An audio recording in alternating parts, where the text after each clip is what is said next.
বিকাল বেলাতে আমার বর চলে এলো। আমার মা আমার বরকে ডিম অমলেট করে দিল। ডিম অমলেট খেতে কিন্তু আমার বর দারুণ ভালোবাসে। ডিম অমলেট পেয়ে কিন্তু আমার বর দারুণ খুশি। তো আমার বরকে আমি বললাম যে বাবাই আমাকে একটু ডিম অমলেট দাও। ও দেখো শুধু পেঁয়াজটা দিচ্ছে, তাও আমাকে একটু দিয়েছে, ঠিক আছে। আমার বর অতটাও বাজে না, আমাকে অনেক ভালোবাসে। তানি এখানে কিন্তু ফোন দেখছে। তানি তো অল টাইম ফোন দেখে, ওকে সবাই বকা দেয় তার জন্য। এখানে জন্মদিনের কেকটা আমার বাবাই এনেছে। প্রতি বছর আমার বাবাই কেক আনে, মানে আমাদের তিন বছর সম্পর্ক হতে যায়। তো আমার বাবাই জন্মদিনে কেক আনে, আর আমরা দুই বোনে কেক কেটে সেলিব্রেট করি ছোট করে। এই যে আমার মা বসে আছে, বৌদি ছিল। তানি তো আমার কাছ থেকে নড়বেই না, তানি আমার পাশে বসেছিল। বৌদি ছবি তুলছিল আমাদের আর ভিডিও করছিল। আমার বড় ছিল, লাস্টে আমার বাপিও এলো। এই যে আমি এখন এই ক্যান্ডেলটা ধরাতে পারছিলাম না, তারপর স্পার্কেলটা ধরিয়ে দিলাম। এই স্পার্কেলগুলো না খুব খতরনাক, জানো তো। চোখে যদি একবার ছিটকে আসে না, মানে খুব বিপদ আর কি। তোমরা দেখতেই পাচ্ছ আমি তো হেসেই যাচ্ছি, আর আমার বর পাশ থেকে এত হাসাচ্ছে, মানে কি বলবো। আর আমার তো প্রচুর হাসি পাচ্ছিল।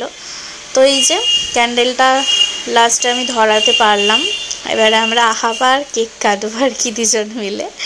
দারুণ মজা হয়েছে কিন্তু। তারপরে এই কেকটা কেটে প্রথমেই আমি আগে পিউকে খাইয়ে দিলাম, পিউ আমাকে খাইয়ে দিল। পিউয়ের খাওয়ানোর আগে আমি নিজেই খেয়ে নিয়েছি। আসলে কেকটা এত দারুণ টেস্টি খেতে ছিল না, কি বলবো। এখন আমার বাপিকে খাইয়ে দিচ্ছি, আর পিউ আমার বাপিকে খাইয়ে দিল, মানে আমাদের বাপিকে। এই যে মাকেও একটু খাইয়ে দিলাম। আমার মা অতটা আবার কেক ভালোবাসে না। আমার মায়ের ফেভারিট হচ্ছে সেই 5 টাকা না 6 টাকা করে যে বাবুজি কেকগুলো হয় না, সেই বাবুজি কেকগুলো আমার মায়ের খুব ফেভারিট।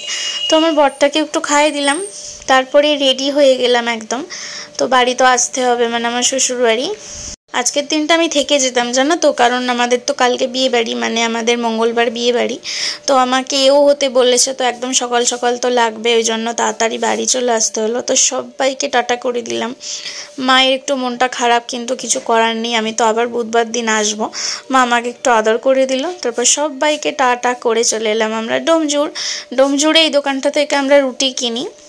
এই দোকানের রুটিটা কিন্তু দারুণ হয়। তো দেখো পাশেই একটা অমৃতির দোকান, এখানে কিন্তু এই অমৃতি খেতে দারুণ লাগে। তো তোমরাও চলে আসতে পারো ডোমজুড়ে। তো এই যে এখন জোরে স্কুটি চালাচ্ছে আমার বর। আসলে এত আকাশ ডাকছিল না, মনে হচ্ছে এই বৃষ্টি নামলো বলে। তো জোরে স্কুটি চালিয়েও কোনো লাভ নেই, তোমরা দেখতেই পাচ্ছ কিরম আকাশ ডাকছে, মানে শুনতে পাচ্ছ না, আকাশটা দেখতে পাচ্ছ আর কি। তো এই যে বৃষ্টি নামলো বলে একদমই বৃষ্টি এসে গেছে। তো কি করব, স্কুটি তো আর চালানো ছিল না। এখন আমরা বেগরিতে দাঁড়িয়েছিলাম এত বৃষ্টির জন্য।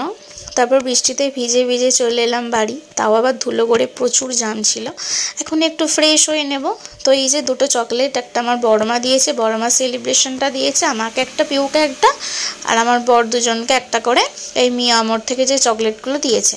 তো আমার বর তো বাড়ি ফিরেই তার বন্ধুর বাড়ি চলে গেছে, কালকে কৃষ্ণ দাদার বিয়ে, তাদের বাড়ি।